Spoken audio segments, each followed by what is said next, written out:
புளியரை நீங்க வாங்க சந்தடி தழைக்கும் புண்ணியத்தை வாங்கிட்டு போங்க நிம்மதி பிறக்கும் புளியரை நீங்க வாங்க சந்தடி தழைக்கும்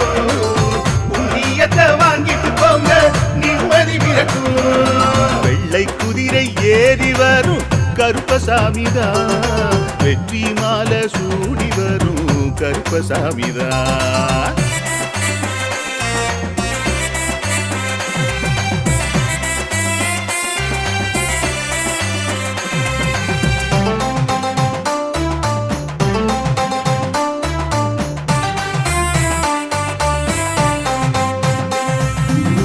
ராமரோட பரம்பரை தானே புளியரை கருப்பசாமி ஐயப்பசாமி சித்தரோட அருள் வாக்கு முழு முதற் கடவுளை வணங்கி அரோகரா என்று முழங்கி பாண்டி சித்தர் வழியை வந்த ஐயப்பசாமி